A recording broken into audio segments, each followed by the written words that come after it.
ఈ వీడియోలో ఇచ్చిన అంక శ్రేణిలో తరువాతి పదంను ఎలా కనుగొనాలో ఉదాహరణలతో నేర్చుకుంటాం. అంటే ఇచ్చిన అంక శ్రేణిని కొనసాగించడం ఎలాగో తెలుసుకుంటాం. దీనిని ఇంగ్లీష్లో ఎక్స్టెండింగ్ అర్థమెటిక్ సీక్వెన్సెస్ అని అంటారు. ఒక ఉదాహరణ గమనించండి.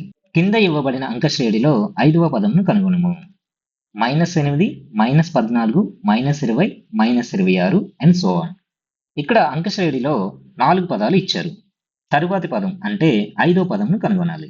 అంక శ్రేణిలో ప్రతి పదము దాని ముందున్న పదానికి ఒకే సంఖ్యను కలపడం వల్ల గాని లేదా తీసివేయడం వల్ల గాని వస్తుంది. ఇక్కడ -8 నుండి -14 రావాలంటే 6 తీసివేయాలి. మళ్ళీ -6 చేస్తే -20 వస్తుంది. దీని నుండి -6 చేస్తే -26 వస్తుంది. అంటే ఇక్కడ సామాన్య భేదం -6. అంక శ్రేణిలో ఒక నియమం ఉంది. ప్రతి 2 పదాల మధ్య తేడా సమానంగా ఉంటుంది. ఇచ్చిన జాబితా అంక శ్రేణిలో ఉంది కాబట్టి ఇక్కడ కూడా ప్రతి 2 పదాల మధ్య తేడా సమానంగా ఉంటుంది. అంటే -26 నుండి -6 తీసివేయాలి. ఎంత అవుతుంది? -32 అవుతుంది. కాబట్టి తరువాతి పదం -32 అవుతుంది. కాబట్టి ఇచ్చిన అంక శ్రేణిలో 5వ పదము -32 అవుతుంది. మరొక ఉదాహరణ చూడండి. క్రింద ఇవ్వబడిన అంక శ్రేణిలో 6వ పదమును కనుగొనము. 2, -1, -4, -7, -10 అండ్ సో ఆన్.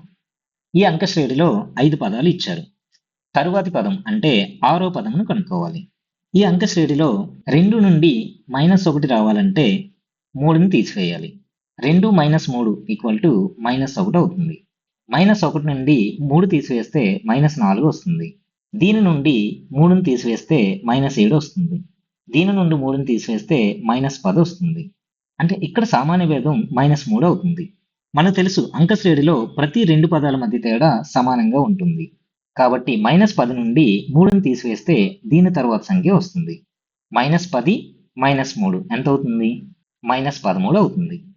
అంటే తరువాతి పదం -13 అవుతుంది. కాబట్టి ఇచ్చిన అంక శ్రేణిలో 6వ పదం -13 అవుతుంది. ఈ వీడియోలో మనం ఏం నేర్చుకున్నాం? ఇవ్వబడిన అంక శ్రేణిలో తరువాతి పదంను ఎలా కనుగొనాలో ఉదాహరణలతో నేర్చుకున్నాం.